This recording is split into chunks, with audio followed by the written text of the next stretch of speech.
started out in our journey of sowing flaxseed, our first time to do it, and today we finally get to spin the flax fibre into linen thread.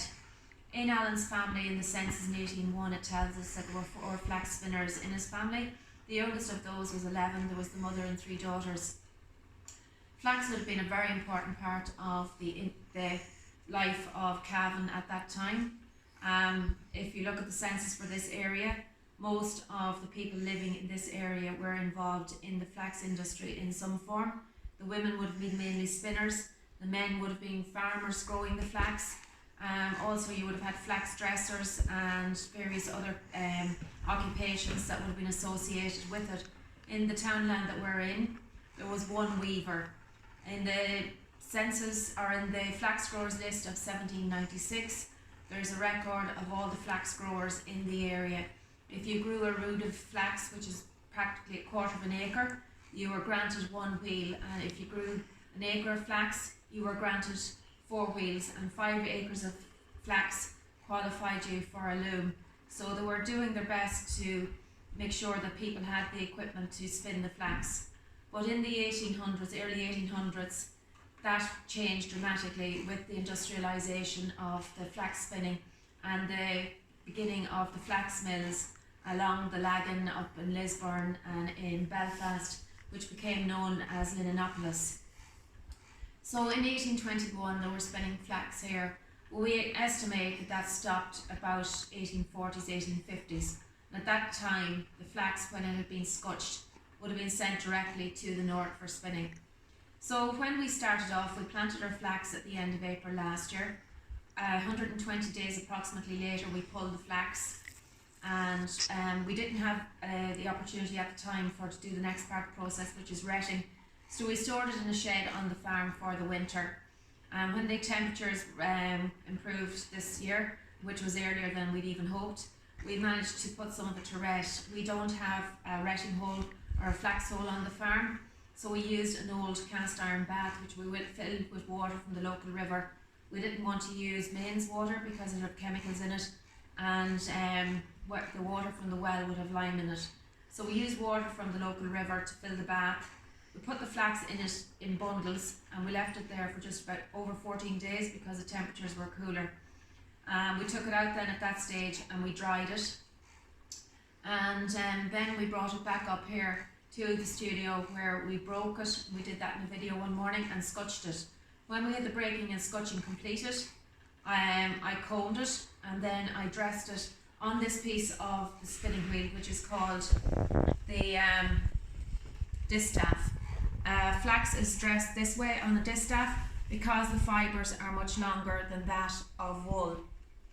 So the flax is combed and it's spread out on my knee, and then it's tied up on this.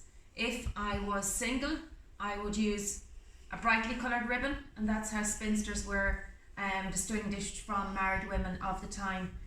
Spinsters used a brightly gaily coloured ribbon on their distaff, and the men would know that they were single, whereas a married woman, she would have used a drab coloured ribbon so that the men could pass by and wouldn't have to stop to examine her thread. Because if you're choosing a woman that was going to spin linen thread, you wanted a woman who was proficient at it so that she could bring in a better income for the family and potentially teach her daughters how to spin thread properly. This spinning wheel that I'm using is one that I purchased in Armagh. It was manufactured in 1850 in Edinburgh, the maker's name and the place of manufacturing is stamped into it. So for us it's a fantastic journey to go from the spinning, or to go from the growing of the flax to the actual spinning of the thread. And I think it makes us appreciate too how labour intensive the work actually was. It was exceptionally labour intensive, and that's potentially why linen was such an expensive fabric at the time. And again, linen suffered because they brought in the cheaper fabrics. Cotton and other fabrics became available, and linen declined in production. The production of linen increased slightly again in the area during World War I and World War II because there was a need for it. There was for parachutes and different equipment for the army, they needed the linen. So that's our story of where we have got with our linen or with our flax. So it's now what's spun is cast as linen thread. That can be woven into linen fabric, and if we were to go further with the process, we would have to bleach that, and that was traditionally done on a bleaching field where the fabric was left out in the sun and it was dampened, and the sunshine would bleach it back to an almost white colour. And then the final part of the process for good linen was it was beetled or sent to a hammer mill or beetle mill where the fabric was hammered, and that gave the fabric its lovely soft sheen.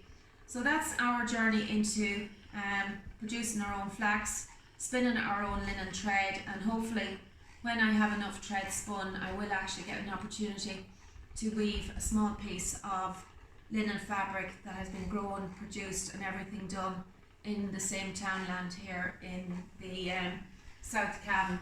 So thank you for watching our video, and we hope that at some stage we may actually get to show you us weaving this into fabric.